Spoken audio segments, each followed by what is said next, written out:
Europe ছেড়ে Saudi আরবে পাড়ি জমানোর পর অবশেষে বহুল কাঙ্ক্ষিত মেজর শিরোপার স্বাদ পেলেন ক্রিস্টিয়ানো রোনালদো। রাতে সৌদি প্রো লিগের রুদ্ধশ্বাস শেষ ম্যাচে দামককে 4-1 গোলে হারিয়েছে চ্যাম্পিয়ন হয়েছে আল নাসর। দীর্ঘ 6 মৌসুম পর রিয়াদ ভিত্তিক ক্লাবটির এই ঐতিহাসিক লিগ জয়।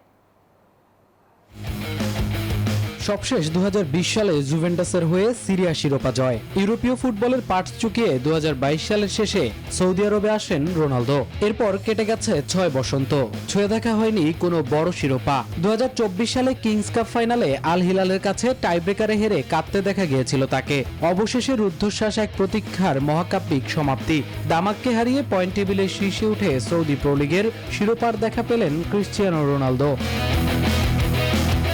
ম্যাচের 34 মিনিটে সাদিও মানের দুর্দান্ত হেডে লিড নেয় নাসর। দ্বিতীয়ার্ধের শুরুতে ব্যবধান দ্বিগুণ করেন ফরাসি উইঙ্গার কিংসলে কোমান। দামাক পেনাল্টি থেকে 1 গোল শোধ করলেও আল নাসরের জয়রথ থামাতে পারেনি। 63 মিনিটে বক্সের বাইরে থেকে ক্রিস্টিয়ানো রোনালদোর ট্রেডমার্ক ফ্রি কিক এবং 81 মিনিটে বুলেট গতির শটে তার জোড়া গোল রিয়াদের ক্লাবটির 11তম লিগ শিরোপা নিশ্চিত করে। যুক্তরাষ্ট্রের 1 নম্বর জিম চেইন গোল্ড জিম এখন আবারও বাংলাদেশে। বসুন্ধরা আবাসিক এলাকা ও বসুন্ধরা সিটি শপিং মলে 34 ম্যাচে 86 পয়েন্ট নিয়ে চ্যাম্পিয়নরা মাঠ ছাড়ে।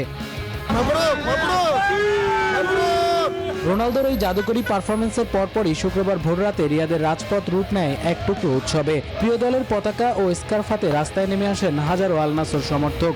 গাড়ির সানরুফ থেকে পতাকা নাড়িয়ে হর্ন বাজিয়ে আর মোটর বাইকের শোভাযাত্রায় মেতে ওঠেন ভক্তরা। আল নাসর আমাদের মন জয় করেছে। দীর্ঘ প্রতীক্ষার পর এই অবিশ্বাস্য বিজয় আমাদের সীমাহীন আনন্দ দিয়েছে। আমরাই চ্যাম্পিয়ন, অবশেষে আমরা এটা করে দেখালাম। রোনালদোর সামনে এখন বিশ্বকাপের হাতছানি।